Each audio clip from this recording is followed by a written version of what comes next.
So, back in 1949, Simone de Beauvoir drops this absolute beast of a book. We're talking nearly 1,000 pages that would completely change the game on how we think about gender. All right, let's dive into this masterpiece of feminist philosophy, The Second Sex. Okay, this right here, this is probably the most famous line from the entire book, and honestly, it's the key that unlocks everything. It was so revolutionary, it basically kicked off decades of new thinking. But what did she actually mean by it? What does it mean to become a woman?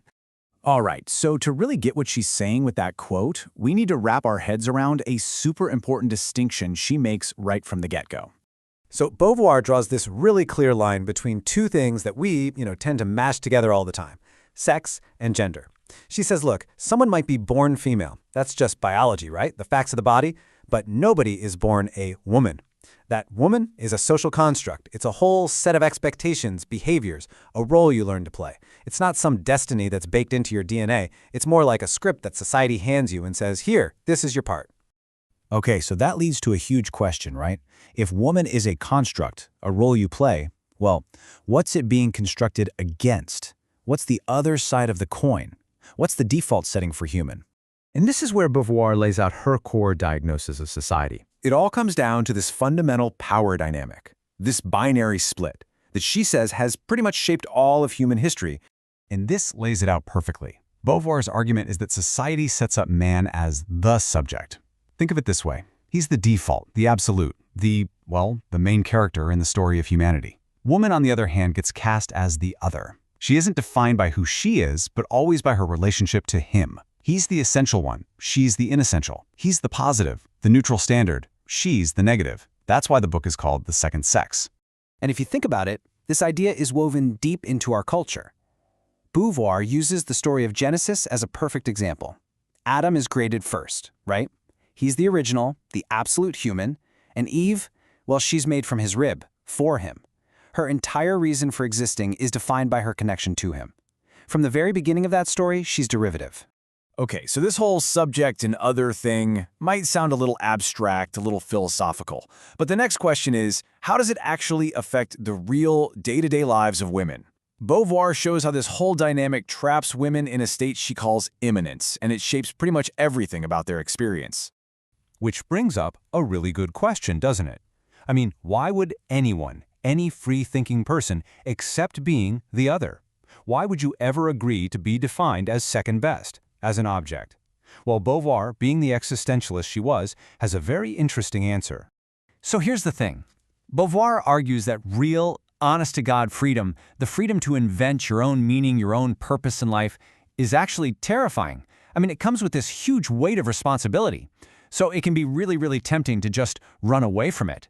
And accepting the role of the other, she says, is a kind of choice made in bad faith. It's like taking the easy way out, retreating into a cozy, predefined role so you don't have to do the incredibly hard work of forging your own path. And let's be real, it's even more tempting when society is constantly pushing you that way and you don't have the money or support to fight back.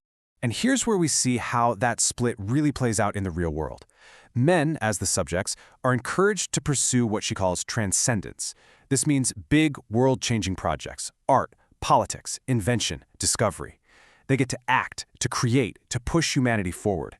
But women, as the other, are pushed into immanence. And that's the world of repetition, of maintenance. Think housework, child-rearing, the daily grind.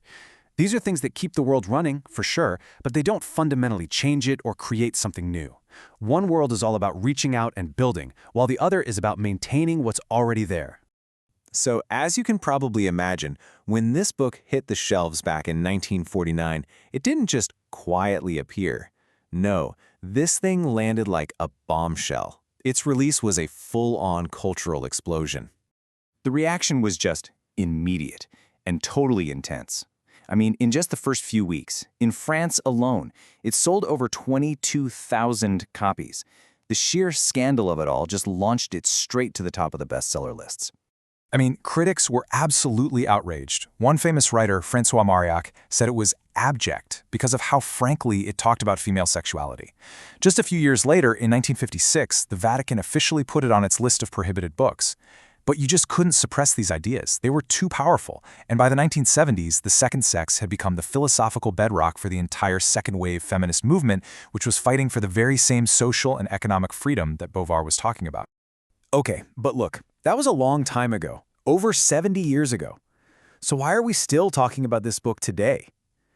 Well, because the framework it gives us for understanding our world is, honestly, still incredibly relevant. Beauvoir basically handed us a toolkit to analyze the world we're living in right now. Think about it. When you see the same old stereotypes in movies or TV shows, or when you hear someone use biology to argue that women are just naturally better at certain things, or when you see the immense pressure on women to have a career and do most of the work at home, that's the whole happy housewife myth that she was taking apart way back in 1949. Her analysis is like a lens that suddenly makes so much of our modern life snap into focus. So what's the way out? What was her solution? For Beauvoir, the path to freedom wasn't some abstract idea. It was super clear and concrete. It wasn't just about changing attitudes. It was about changing a woman's actual material reality. She argued that economic independence, getting it through real, meaningful work, was the absolute, non-negotiable first step for a woman to finally claim her place as a subject and break free from being the other. And that brings us right back to where we started. Beauvoir's ultimate message is all about that existential choice.